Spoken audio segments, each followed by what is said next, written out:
All right, thank you so much for staying tuned. Now let's get to our second conversation. President Bola Tinubu's decision to extend the restriction on export of raw shea nuts is expected to shape Nigeria's non-oil foreign exchange trajectory in 2026, triggering debate over short-term liquidity risk and long-term value gains. Now, the extension was approved in late February by President Bola Tinubu, moving the deadline from February 26, 2026 to February 25, 2027. Now, the policy builds on an earlier 6 months temporary ban introduced in August last year to curb informal trade, encourage local processing, and reposition Nigeria within the global share value chain. At the onset of the initial restriction, the federal government projected the strengthening domestic value addition in the share industry could generate up to $300 million annually in short term. Now, stakeholders remain divided on the implications, of the export ban extension, with some warning of short-term FX pressures, while others argue that the reform is necessary for structural transformation. Well, let's talk to an export doctor, Dr. Bamidele Ayemibo. He's a lead consultant at 3T Impex Consulting. Dr. Ayemibo, good afternoon, and thank you so much for joining the program. Thank you very much for having me. Good afternoon. Yes, you know, immediately I saw this, I had to reach out to you that, Doc, we need to understand what is going on in this space. Now, with my own research, globally, 40% of raw shea nuts produced is from Nigeria. However, Nigeria receives a relatively measly 1% of the global revenue. The global value is about $6.5 billion at the moment, and is expected to increase to $9 billion in 2030. Now, tell me, where are we? Where were we before the ban? And now, what do you make of the extension? Generally, just like any other challenge we face in Nigeria, non-oil export sector, we really have not been doing very well in harnessing the potential of the sector. That's one major issue we all have to agree on, first of all. The ban, there are pros and cons to the ban. I'm an advocate of value addition, and I think we must add value, but I also think that we should also understand the constraint of businesses that also are trying to take advantage of the opportunity within that sector. Like you said, the demand is huge, over 6 billion. And I mean, from China to France to Germany to US to Canada to Netherlands, different countries importing the raw from us. But we should also understand the fact that adding value means I need infrastructure. Adding value means I need power. Adding value means I need different support system and incentive that is helping countries that are producing to be able to produce as expected. So I will have looked at a phased approach in the ban rather than an abrupt ban. I make people to begin to think that, look, it looks like there's a political undertone to it because there's a heavy investment in the north for a share butter processing plant. And it seems as if these are the driver for this. But what this has done also is to create a lot of avenue for smuggling, because at the end of the day, these products are leaving Nigeria. They might not be living as much as they should before, but the fact that they're leaving Nigeria and they are now living in a way that we are not getting that value in terms of FX inflow into the country. It's going to our neighbor who are shipping it out. In fact, majority of the buyer now, since they could not prevail on the Nigerian government to stop it, are waiting for our people in Benin, Togo to be able to collect and then, of course, ship it abroad. So the product is still living because the product likely from the north, and of course, it's still living in spite of the ban. Of course, they are now living undocumented, which is not good for us. Well, again, the export ban is done to retain value, according to the reports by Nigerians, by ensuring value addition. You've talked about that within the country to boost the Nigeria's processing capacity and guard Nigeria to industrialization of its agricultural sector. But I would ask you that really in that space, are we ready? Do we have the capacity to add value to these nuts before exports? No, we have the capacity. I mean, like I said, there was I didn't know the size of the factory. I can't remember now, but there's a massive factory recently built in the north to be able to. And before then, there are a lot of small producers Okay. around Okay. processing. So we have what it takes actually. If things were the way it should have been done is, look, what is the capacity of processing of Nigeria? We produce X amount, we need X amount locally. This is the amount that can be extracted. So you can say, okay, if our total production is about 300 to 400 thousand tons, and we need just about 200 to produce, maybe the remaining we can allow you to go and after a while stop the export so that we can have enough locally rather than complete ban. But we definitely have what it takes not to process everything we are producing, because the challenge now is this. If I was at an event recently that the chairman of the Shea Nut Association was speaking, that a number of people actually went to keep those shea nuts in their warehouse, waiting for February for it to be unbanned. So they have thousands of tons they've kept in the warehouse. And the goal is, they are hoping that, okay, when it's unbanned, they'll be able to ship. Now, they are not going to be able to, because a number of them have contracts that they've signed that they could not fulfill when that ban came initially. Number two, the banditry and terrorism, particularly in Niger, Kwara, is also not helping matter, because, these trees, that's another interesting about shea nut. These trees take over, some people report that almost 20 years, about 2 decades, to begin to fruit. Number two, they are likely growing wild.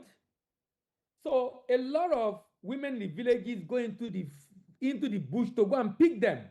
But because of the insecurity, banditry, kidnapping, many of them cannot even go again. So we are not even able to pick as much as we should because of the insecurity issue.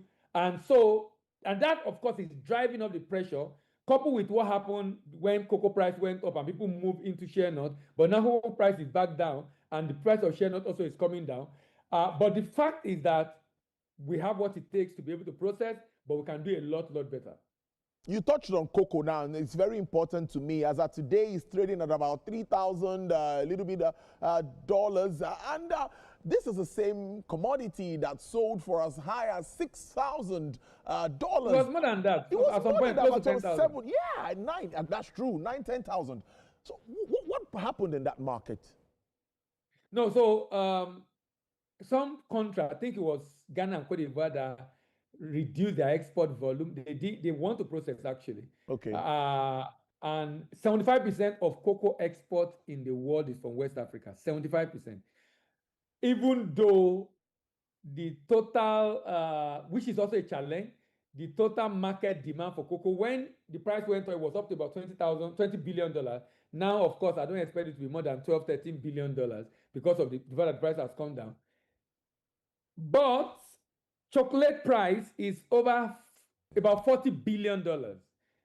So the people adding value are the one making money. So Africa decided, look, we want to, but we also did not put mechanism in place to ensure that if we are going to stay, we are not going to ship out. Some people are still going to want to buy to ship out, and that make the price to go up significantly. But some people were thinking it's going to remain up. And of course, it's commodity. It's just like petrol price is going up now, or crude oil rather. We all know what is happening, and that if this war stop anytime, the price are likely going to come down. The people that are supposed to be exporting the Middle East are affected. So at the end of the day, you don't have a lot of people being able to produce, and everybody's trying to even survive right now rather than trying to do trade. So that increased the price. Because it's commodity, a lot of force of demand and supply is going to influence it. So some people thinking that the price was going to remain up was, for me, unfounded. So I'm not surprised the price came down, because it was artificial, and it has come back to the level where we expect that it should be. Things are normalized in the sector to a very large extent, and we don't expect that this will happen again. But definitely, Africa is trying to ensure they add value to this thing. But Africa really don't have the capacity right now to be able to add value to all that Africa is producing. So we still definitely have to export some of the raw materials. Brilliant stuff. Thanks so much for that information. Now, the informal trade is also something that many are worried about. Now, this is not just for just shea nuts, I think other agricultural products. Do you think that is also affecting, putting together data and all of that? If we continue to have informal trade, how can we better formalize all of our non-oil sector sales? Yes, informal trade exists. Informal trade is huge. If you check if ITC report Nigerian export data compared to MBS, ITC is always more than MBS. Why? Because ITC is reporting data of not just what left Nigeria, they're also reporting what the country that received it claim they received. So those products that left Nigeria undocumented, you get to see it in those countries' record. However, there are still other informal trade within West Africa that is neither recorded in Nigeria nor recorded at destination. And this is also a very huge volume. If we are going to stop this, then this kind of ban, this kind of policy of abroad ban must stop. Because those are the things that fuel informal trade. Number one. Number two, if we are going to stop it, then there must be incentive to want to make people to declare. Number three, a number of people also ship out because sometimes the challenge of if someone is sourcing crude in Adamawa or in other part of the north, is looking at bringing it to Lagos to ship or taking it into a nearby country, Cameroon or Benin or Togo to ship, sometimes it's cheaper through that route. Why? Because of infrastructure and more importantly, even the port. So a number of people are shipping out through nearby countries because of the challenge of bringing that thing to Lagos and the cost and the fact that it might not even be profitable again if that happens. So a lot of factors are affecting this. To formalize it, definitely we must have the right infrastructure in place, ensuring cost of moving goods from the north to the south is a lot cheaper. Incentive for declaration. If people are also incentivized for declaring what they are shipping, you're going to see a lot of people coming up to want to declare to be able to ensure they find themselves within that basket. But I don't think we can completely eliminate it because some people in that trade are not educated and they don't even understand the reason why this is necessary. And they're not even interested in that anyway. And most of their transactions are cash-based. So they're not likely going to want to come into the formal sector. We used to have the issue of certification, documentation, rejections, and all. In sometimes, I don't know. I think are we doing better now in that space? You know, we used to talk about when we see Nigerian products at the shelf everywhere you go to around the world. We want to see our products everywhere, but are we meeting standards better than what we used to do? I see some beautiful packaging these days, though. And my suit is made in Nigeria, so if it's exported, you would think it was. No, but I must commend NEPC. I checked the data. One of the data that can, in my opinion, can be an indicator of the progress we are making. The rejection by the EU of Nigerian products. There is a comprehensive data on this on EU website, and I've been monitoring that data since 2020. And quite frankly, it's coming down. Where the rejection level, quite from the data available, is reducing. So that the truth must be told. The fact that it's reducing. It's better than it used to be. I said it's better than it used to be. Yes, it's better. Sincerely, it's better than. I don't know if it was because of the NAFDAC intervention. I don't know. I mean, maybe NEPC training. Whatever we are doing, we need to continue it because the data shows that it's declining. I hope we're able to sustain the decline. There are still rejection, but definitely not as much as it used to be. Based on the data of EU, which for me is an indicator of the level of rejection we have for non-export living in Nigeria. So let's have an outlook for non-orb sector performance. I think the last check report from the NEPC was above $6 billion, I think. 6.1 billion, yeah. So we should be looking at $10 billion moving forward. That shouldn't be a tall order. What do you think? NEPC ED has a vision to double export. And quite frankly, it looked like she's on the way to doubling. She came in, I think, when it was about 4 billion. Yeah. Now we are at 8 billion. I mean, maybe in another 2 years we might be able to. I think the outlook for me also look positive, but for the war going on right now, because it's a lot of our items going into the Middle East are going to be seriously affected. And the fact that energy costs is likely to go up, affecting manufacturing, affecting competitiveness, that is what is looking that chance of growth bleak, in my opinion. It's making it look bleak, in my opinion.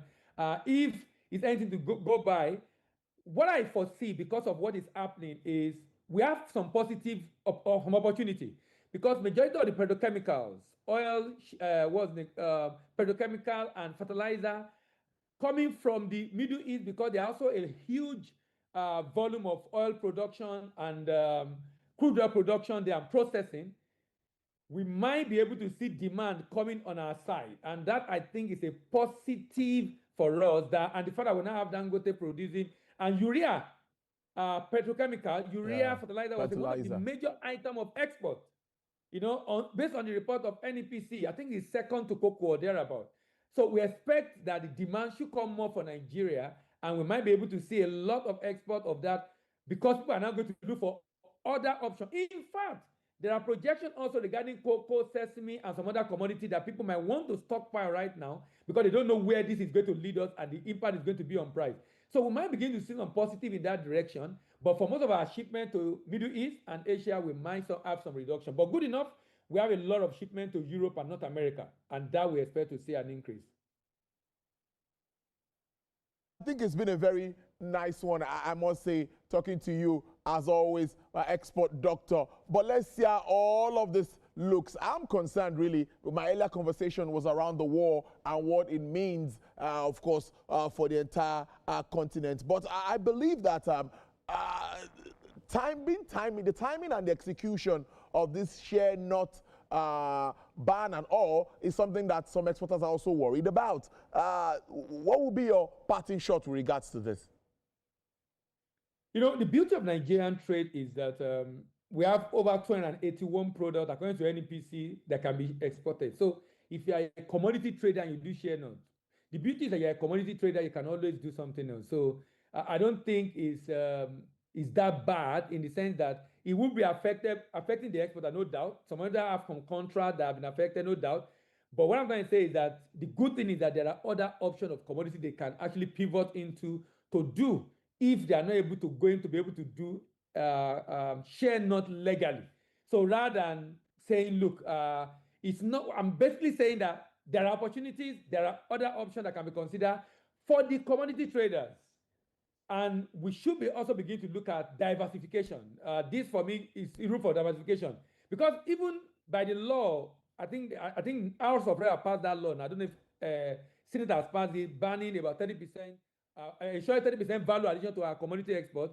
If that is anything to go by, it's also showing that, look, this decision of the government is probably supporting that law, even though I also saw the news about the repealing of law banning some raw commodity in the past that have been repealed, that were repealed recently. So that's why sometimes people talk about flop in the government policy. But by that law in National Assembly about 30% raw commodity export, I think that particular bill this particular policy is in direction of that bill. And that should be a signal to every exporter that, look, from the evidence of NEPC report also, that we are simply moving in the direction of value addition, because that NEPC report shows that 50% of items living in Nigeria now, as of last year, were value added, either to from secondary product or to tertiary product. They were value added, which of course is good news because we'll make more money doing that. But for the exporter and generally, it's important to diversify. It's important to look for options. So when something like this happens, you definitely are not going to be out of business entirely. You can always pivot to something else to do.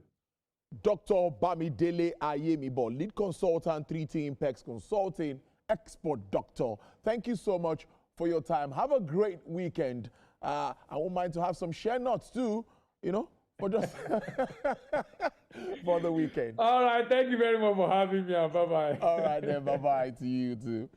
All right. Well, let's talk markets now as we wrap up the show for today.